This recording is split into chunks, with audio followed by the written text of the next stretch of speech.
Frugal Force. Once again, this is Captain Frugal reporting for duty, and today I'm giving another road rage. In the last few road rages, you know, I've been focused on fun, community building stuff, and I plan on continuing doing that because, you know, I think we need a lot of more fun in this, right?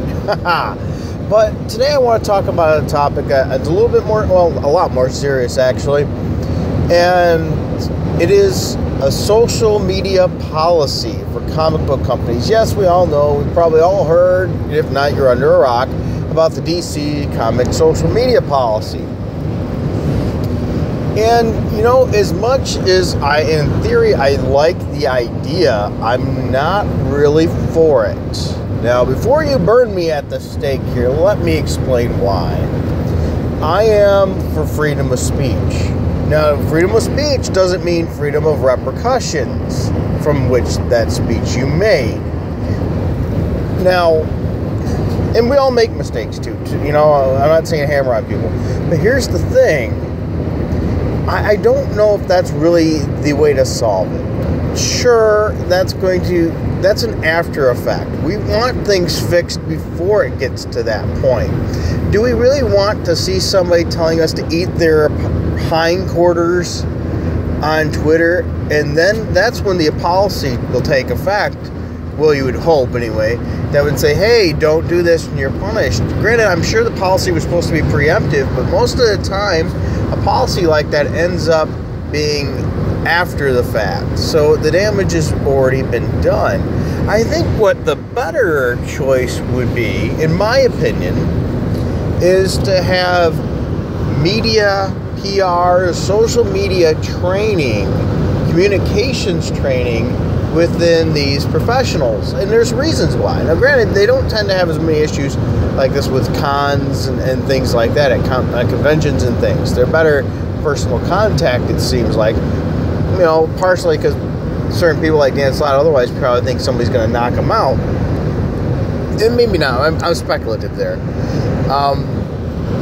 But behind that keyboard, you know, they think they can get away with it. And I understand they want to share their views and things like that. And I'm not necessarily against them sharing their views. The reason I said before I'm against them sharing their views is they've got their platform because of their job.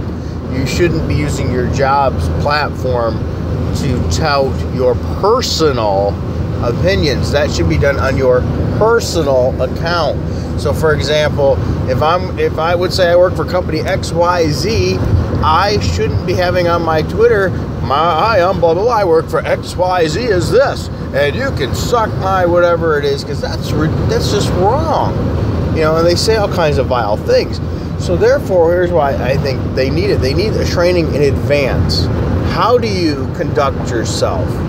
They need to use examples and role models. I mean, we've seen that with like Scott Snyder and things. If you criticize his work, he doesn't automatically attack you, call you a homophobe or a sexist or a racist or whatever. He wants to know legitimately what issues you have with his work, because maybe, just maybe, there's room for improvement. Just like with all of us, we all make mistakes. There's room for improvement for everyone. If any time somebody thinks there's not room for improvement, they've got a problem. And that's where we're running into it. These people have created echo chambers for themselves. All they hear is the good.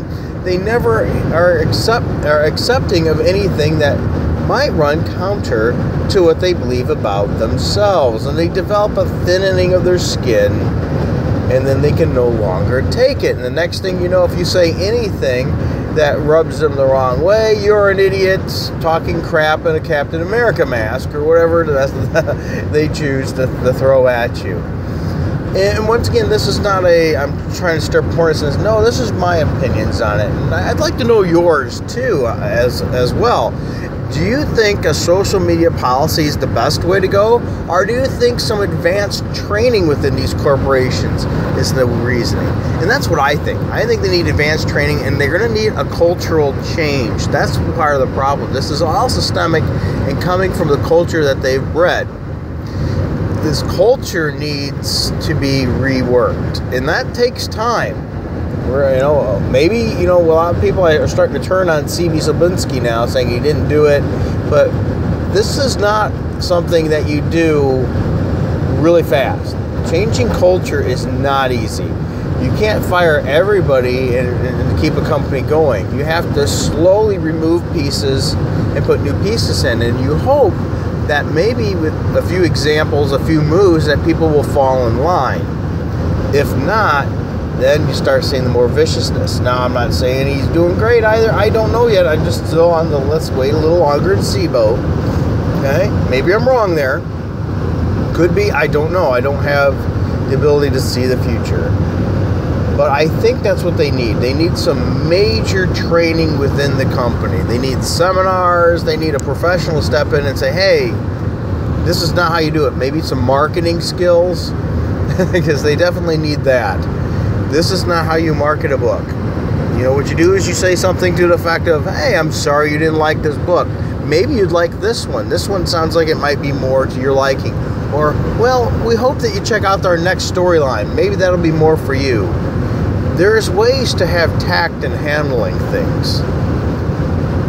It's just currently they have no ability to do so. So instead of putting a policy that's more after the fact, that's post the issue, I think there should be something done before it. A plan, a whole system. And granted, maybe that policy's part of it. I don't like silencing speech too much, but then again, when you represent a company, maybe that should be the policy. If you put that you work for us in your Twitter feed or Facebook or whatever it may be, social media, you need to keep certain things to yourself. Now, if it's on your personal one, you can say whatever you want, because they're using a popular platform. They're using their status in their job to increase their pulpit, if you will. Now, I find that scary. But once again, I don't want to silence people either. But that's my thoughts, not yours. In the comments section, go ahead and let me know. What are your thoughts? Do you think these companies should have a social media policy, or do you think that maybe it's only a small component? Do they need massive PR and marketing training? Should the employees, maybe since they're dealing with people, not just online, but in convention stuff, be put through some kind of training for this, so that they know how to handle these situations in a more productive and positive manner. But that's my thoughts. I hope you enjoyed this video. Please be sure to hit like and subscribe and hit that notification button. Also, double check if you're subscribed, because still I'm getting people telling me they've been unsubscribed and they didn't.